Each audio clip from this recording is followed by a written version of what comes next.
Rise and shine, mga ka-RSP. Ito na muli ang gabay, patnubay para lahat. Prediksyon ni Master Hans Kua ngayong araw ng Miyerkules, April 24, 2024. Simulan na natin!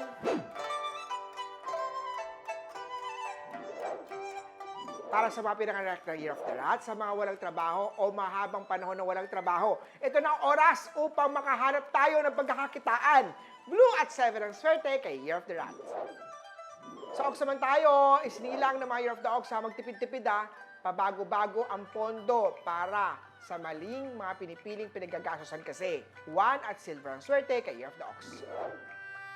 Sa Tiger naman tayo, posibleng magipit sa mga dapat bayaran. Kaya mag-ingat sa mga utang at baka magpatong-patong to. Black at 5 ang swerte kay Year of the Tiger.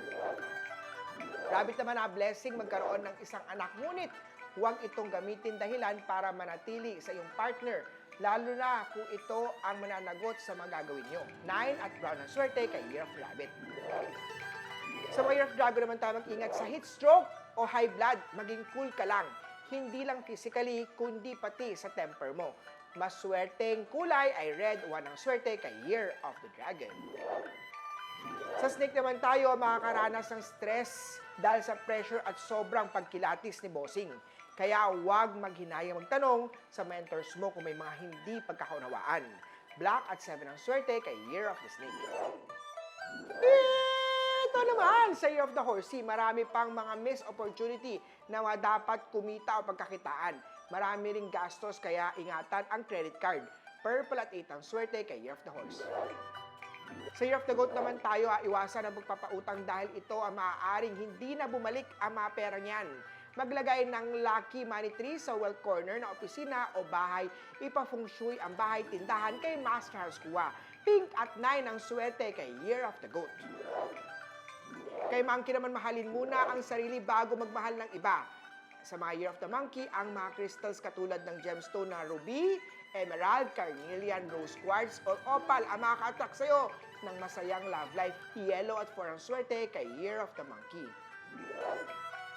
Kay Rooster naman tayo, huwag pabayaan ang annual check-up at huwag ding magastos. Lalo na may mabigla ang gastusin dahil sa resulta ng iyong blood test. Maging bukas sa health issue at ito ang makatulong para magamot ka ni Doc. Yellow at 7 ang swerte kay Year of the Rooster. Sa dog naman tayo, maging attentive palagi sa pipirma na kontrata. Basahin, maigi, intindihin, pag-aralan maigi, bago pumartner o bago magpirmahan sa mga business partner. Blue at 7 ang swerte kay Year of the Doggy. Sa mga Year of the Pig naman, magkakadugtong-dugtong ang problema sa pera sa iyong pinasukang trabaho o negosyo. Maaaring may hindi pagkakaintindihan o pagkakasunduan, kaya naman maiging pag-usapan, linawin, ayusin agad to. Gold at 3 ang swerte kay Year of the Piggy. Muli po, ito po yung mga gabay, patnubay, para lahat prediksyon lamang ni Master Hans Kua. Nasa inyo mga kamay nasa lalay ang inyong tagumpay. Kaya always be positive at i-claim ang mga swerte, mga ka-RSP.